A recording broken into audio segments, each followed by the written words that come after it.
The following programming is sponsored by Mark J. Bernstein. The views expressed do not necessarily reflect the views of this station, its management, or Beasley Media Group. Entrepreneur, author, and financial consultant Mark Bernstein helps high-performing entrepreneurial business owners create a vision for the future and follow through on their goals and intentions. Ange Honorato is a business growth strategist who blends psychology and business together to create conscious leaders and business owners who impact the world. Founders Forum is a radio show podcast sharing the real stories behind entrepreneurship as founders discover more about themselves while providing valuable lessons and some fun and entertainment for you. Now, here's Mark and Ange. Good morning, America. How are you? Or good morning, America. How are you? Just thought I'd do that since we have a musician on as our guest today who is a quasi-hippie up in Vermont, business hippie. And I say that with all due respect to our resident corporate hippie, Ange Honorato, my co-host. How are you today, Ange? I am great, Mark. And we also have with us Pam Butera, who was a guest on our live show that we did this morning. So welcome back, Pam. And we have with us Josh, and I'll officially introduce him in a minute. But I open this on a light note, but I got to get serious for a minute. So our topic for today is what's coming out in a vicious way right now in the form of anti-Semitism. And we don't usually get political, and this isn't about religion, and it's not about politics. It's about hate. And what's going on right now is pure hate in the face of the attack on Israel on October 7th, and the excuse is Israel's response to that attack. But what's really been going on is brewing anti-Semitism for years, and now there's an excuse for people to have all these protests, some of which are becoming violent, some of which are becoming just pure hatred. When you say death to America and kill the Jews, there's something a lot more going on than politics. And it's happened before in history, and it's getting scary. I mentioned to everyone that I was at my synagogue, I think it was last week, to meet our new rabbi, and we've had guards for years because of all the incidents, but we now have guards with two guns in their holsters that walk throughout the crowd, sort of checking to make sure everybody that's there should be there, because you have that fear of, internal massacres, and it's just a very scary thought. And by the way, I am Jewish. Our guest today is Jewish, but it has nothing to do with that. It has to do with pure hatred. I don't care who it is. When there's that kind of vitriol, it's very reminiscent of pre-World War II Germany. And I won't expand more on it because I know Josh is going to want to say something about that. But before we do that, Ange, just your view of what's going on there, and then Pam, and then we'll get to Josh. Yeah, no, I think it's obviously a timely, difficult topic, but for me, I can just say, my soul hurts. It's been hurting for a long time, just watching, how generations and from the beginning of time, how we just look at people of different cultures, different skin colors, all of it, and we're all human. I don't know that there's any way to say other than just my soul hurts. I can't hear or see what's going on and just feel so helpless. So I think it's a good topic to just talk about, and remember to, like you said earlier, Mark, just bring the love back. You expressed I didn't have words for it, but that's what it is with me. My soul hurts. I still have hope, but it's getting harder to have hope. Sometimes it starts to feel a little bit like despair. But I do. The only difference is I don't feel helpless. I feel like there is something I can do. And what we're doing right now is one of those things, is talk about it. Getting it out in the airwaves, yep. But that's one thing. But I have some other thoughts that I'd like to do. Pam, Pam, do you have a thought on that? I mimic what both of you have said, and I just don't know how we write this. That's what I'm nervous about. I don't know what path the country's going to take where we can all come together again. Because like you, when I hear death to America, my blood, it's just chilling to me. I don't understand why there's such hatred in America today. It's the greatest country on earth, and I want to get back to that mindset. So I hope we can come together as one country again. Anyway, our guest today is Josh Patrick. I'll officially introduce him after this. But Josh, I know you have some thoughts on this. I do. Unfortunately, we're in the middle of what's called a fourth turning, which is every 80 to 100 years, we have major societal upheavals. And we are right in the middle of a fourth turning, which means that we are going to have some very significant issues for the next 3, maybe 4 years. And how it turns out the other side, we hope for the best and we will work towards the best, but that's about all we can do because if you go back 80 years, we're at World War II, and you go 80 years before that, you're at the Civil War, and 80 years before that, the Revolutionary War. So we're right in one of those very, very serious upheavals. Unfortunately, the last one, and it looks like this one, is going to be centered around Jews and anti-Semitism. And the Jews have been through it already. We know what's coming, and we just have to be ready for it, which to me is a really scary thing. I'm glad I live in Vermont.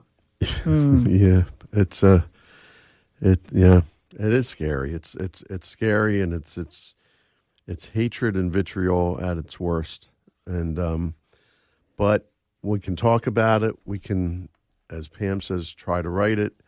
We can. I think it's talking and trying to express to people that what they're hearing and spreading in a lot of cases, a lot of propaganda. It's put up by terrorist organizations, and it's meant to hurt.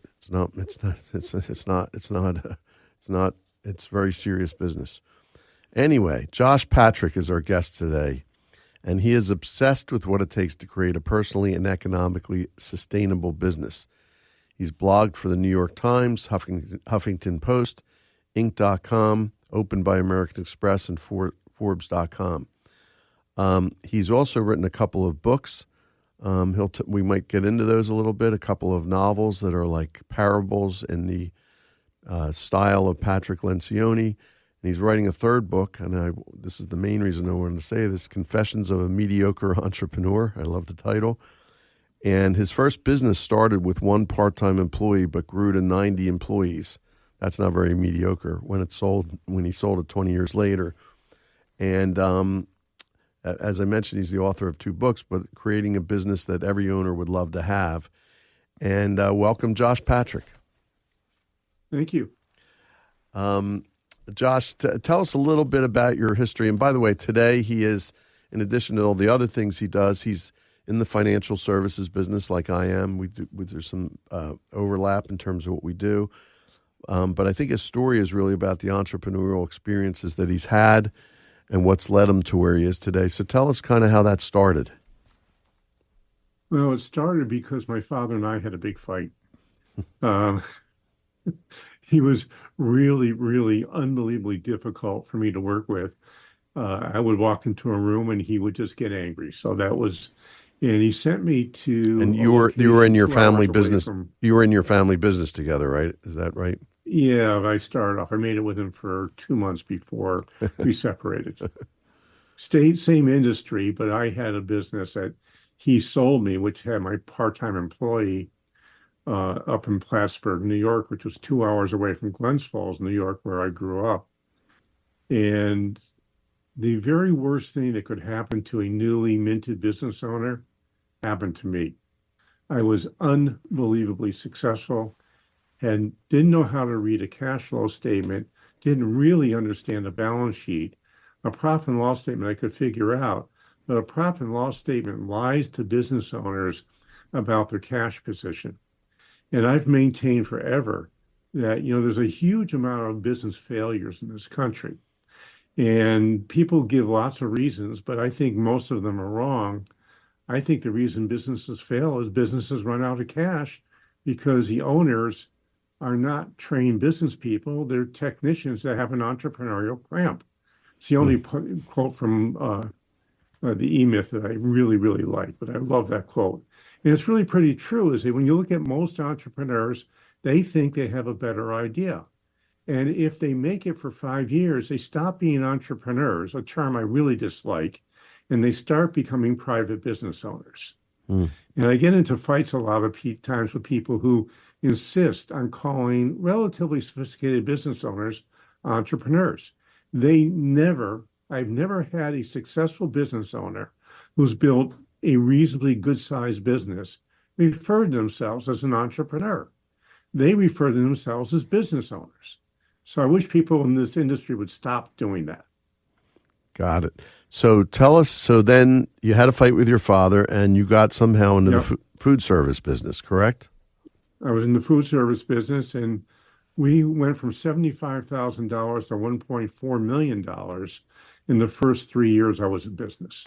That's pretty amazing. Now, as you can imagine, growing that fast costs a little bit of money.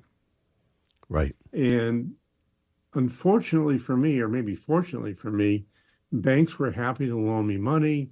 Suppliers were happy to give me credit.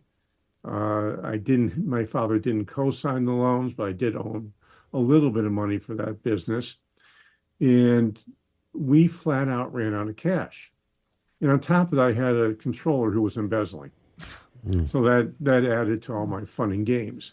And I've always been sort of curious, or more than sort of curious. And lucky for me, I ended up going to a program that was sponsored by the National Vending Association on financial management of a vending company. And there were 3 very, very seasoned people there. I brought my statement and financial stuff with me. And they took a look at it and they said, well, you're technically bankrupt. You're probably going to have a hard time staying in business for another year, much less 3 years. So you're going to have to really radically rethink what you do. And I learned from that. I kind of learned it in the hard way all the time. I learned from that. Sometimes the best way, by the way. Yeah, there are no rules when it comes to running a business. You get to do whatever you want to do. And I basically went to my bank and said, okay, we need to pay interest only. And they weren't very happy. They ended up throwing me out of the bank because they got redlined by the Office of the Controller of the Currency. So I had to find a new bank with a 14-to-1 debt to equity ratio, which my company had that time. By the way, that means I had $14 in debt for every dollar of equity, which technically is bankrupt. Right. And I managed to do that because I realized this bank was looking at my cash flow, not my balance sheet, which is how asset-based lending was done. Right. Still is done that way. And I said, look, we have 8 times interest coverage with cash flow. So they ignored my balance sheet, loaned me money, allowed me to stay in business. I went to all my suppliers and said, here's your choice. You can force me into bankruptcy, or we can term out my debt. We'll go COD until I'm paid off. They all agreed to that deal because, frankly, the chance of getting some money versus no money was good for them. So we made it through that challenge. And then we bought a business across the lake in Burlington, Vermont, which arguably was the worst purchase of all times. We did no due diligence. Our purchase and sales agreements had no clawback. Nothing in there was done. We ended up paying 5 times what the business was worth. That took me 9 years to dig out of that hole. And it goes on and on and on and on. But the truth is, as I went through, I said I needed to learn stuff. I learned the right things at the right time in the right way. And probably the biggest lesson I learned was to stop being non-responsible for everything. My first 4 years in business, all I did, if something went wrong, and in private businesses, something's always going wrong, I would never take responsibility for it. It was always somebody else's fault. So I would either blame somebody else or justify my actions. Now, that doesn't build loyalty or friendship or having anybody in your company want to work for you. And I also was a screamer. So when things went wrong, I screamed at people in front of everybody in the company. That didn't do really well either. So over a period of time, and the reason I named this book that I'm writing, Confessions of a Mediocre Entrepreneur, is I made it through terrible up to mediocre. And with mediocre, you can build world class. You just have to be really good at a few things and be willing to learn and be vulnerable and admit your mistakes to others. So we're actually just about at our break, but this has a happier ending. And we will get to that right after a quick commercial, and we'll be back on Founders Forum. Hey there, Philly. Feeling overwhelmed with endless tasks piling up? Meet Cyberbacker Greater Philly, your secret weapon for unstoppable productivity. With us, you get a personal assistant at the fraction of the cost. No employee benefits, no payroll taxes, just efficient, cost-effective solutions tailored to your needs. From social media management to bookkeeping, our diverse services have you covered and provide reliable support whenever you need it. Ready to revolutionize your business? Schedule your free business evaluation today and unlock the power of Cyberbacker. Visit www.virtualleveragesolutions.com now. That's www.virtualleveragesolutions.com. Don't let tasks hold you back. Thrive with Cyberbacker Greater Philly.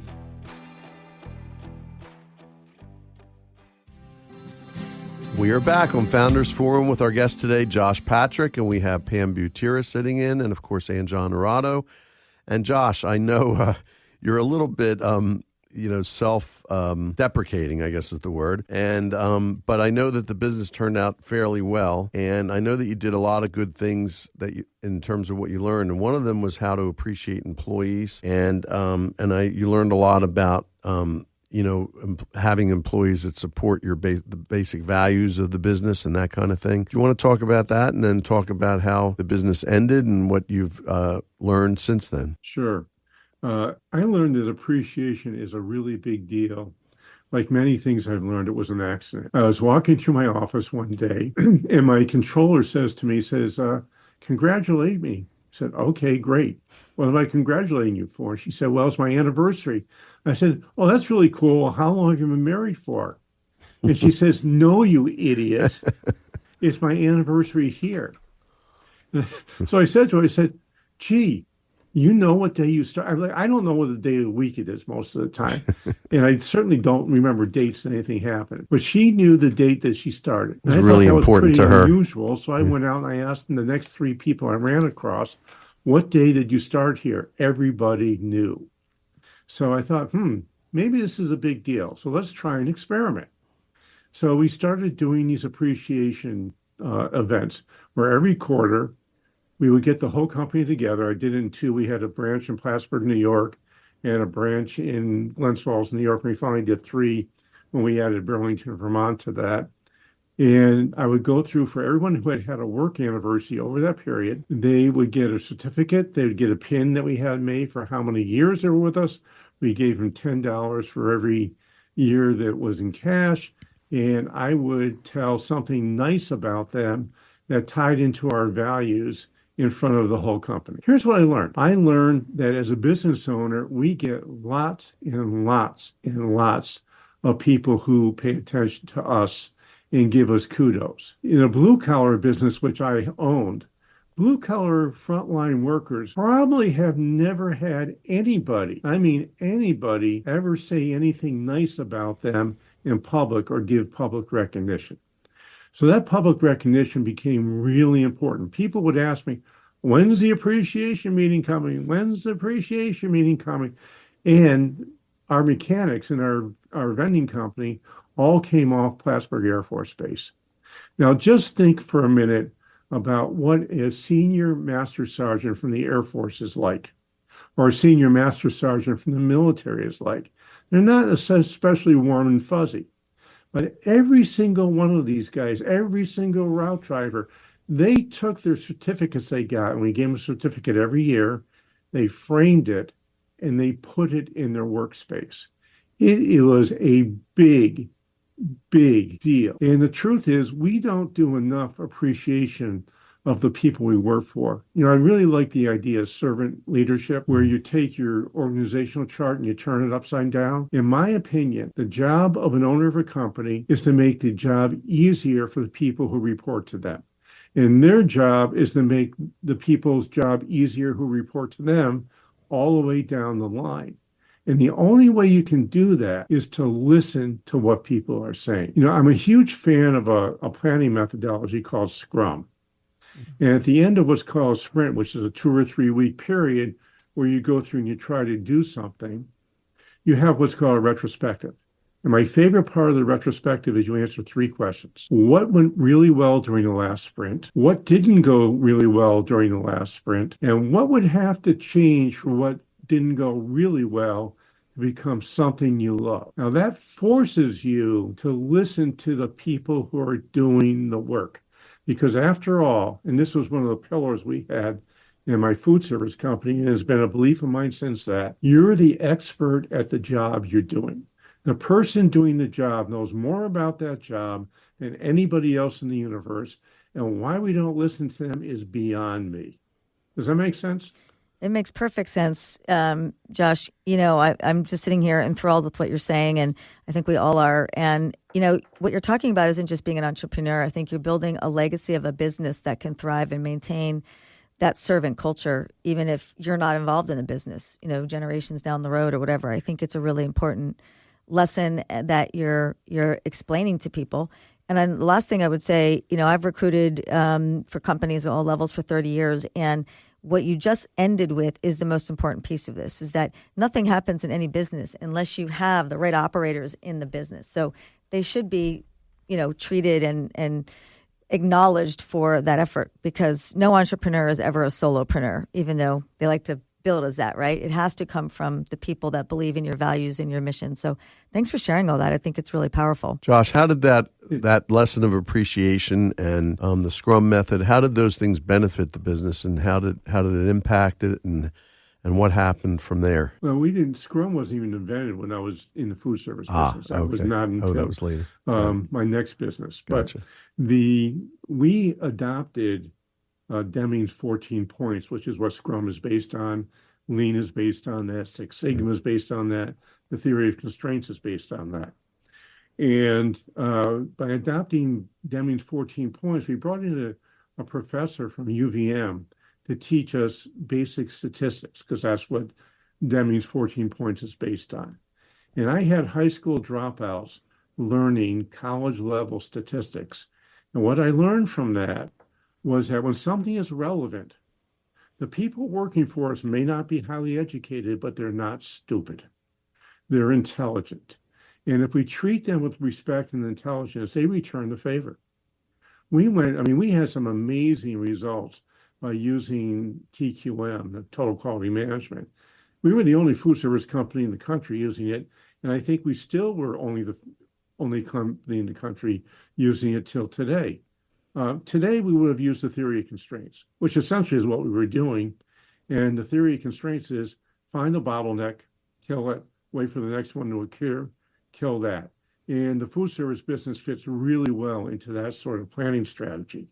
If I'm doing projects, I want to use Scrum. I stay away from Lean. I stay away from Six Sigma because they're way too complicated for a company with 25 or 30 people. And what happened? How did you exit from that business? What happened? Well, the sad thing was, in the vending business back in those days, and probably still exists, the computer systems allowed you to create 2 sets of books, where you could promise a commission to your client of, let's say you were promising 20%, which was way past what break even was. But in reality, you paid them 5%. So you would send a statement to the clients that showed 20%. It was really 5%. You were cheating your customers. The only way for me to stay in that business was to do the same, because we kept getting outbid, and the delta was just too much. So I made a decision. I know that's a vicious business. I know that. Yeah. And luckily, the Pepsi franchises in our operating region wanted to buy it, so I sold it to them. Excellent. And what we only have 3 minutes left, but tell me, your business experiences since then, and because you're great with lessons, what have you learned in your business experiences? What were the highlights since then? Well, the big thing that happened was in my wealth management business, when I was 55 years old, which was 10 years in, I got a life-threatening case of cancer. And I learned that we're all only one phone call away from disaster. Yeah. And we had a salmonella issue in my food service company. We had planned for that with scenario planning. The cancer event was unplanned because you just don't plan for that sort of Can't thing. plan for that, right? Yeah. And it just appeared, and I learned that customers are way more loyal than we give them credit for if we treat them with respect. Didn't lose any clients, didn't serve them especially well for the 3 years I was going through it. But frankly, in the wealth management business doesn't require constant attention to every client every day. So I was lucky I was in a good industry that allowed me to get through my cancer, still keep my business.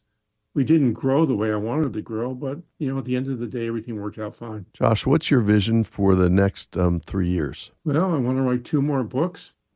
I want to take 3 more really nice trips. I want to ski 30 days a year. I want to bike 80 days a year, and I want to continue going to see great live music where the bass is not overwhelming. Well, first of all, as a fellow bass player, I like strong bass, but not overwhelming. I'm with you on that. Can I come with you? That's all the stuff I want to do for the next 3 years. It sounds It's a pretty great. good lifestyle design right there. It's pretty good. Last thing is, if you could speak to your younger self, what advice would you give you? Don't be an ass. Words to live by forever. Truth. Are you following that advice today? I'm doing my best. So, Josh Patrick, great to have you here today. You've got a lot of insights. I think where can they get your books, your first 2 books? Well, they're certainly on Amazon. And if you want to get one from my website, it's pretty easy. Just go to www.sustainablebusiness.co, go down to products, and click on one of the books. And the names of the first 2 books? The first book is Sustainable, a fable of creating a personally and economically sustainable business. And my second book is A Sale-Ready Company, what it takes to create a business someone would want to own, even if you have no intention of selling, which is a good topic by itself. And look for in the future Confessions of a Mediocre Entrepreneur. Yes. Right? Excellent. So all available on the website and on Amazon also, correct? That's correct. And I think that's it for today. So thanks so much for joining us from Vermont. And you have a lot more interesting stories, which I hope to explore in the future. And thank you all for listening. Thanks so much. You're welcome. And thank you for being here. And everybody have a great week. And thanks for being here on Founders Forum. We hope you enjoyed your time with Founders Forum today and you found value to take with you throughout your day. Join us again next week for another episode of Founders Forum on WWDB Talk Radio and always at the Founders Forum show page at WWDBAM.com.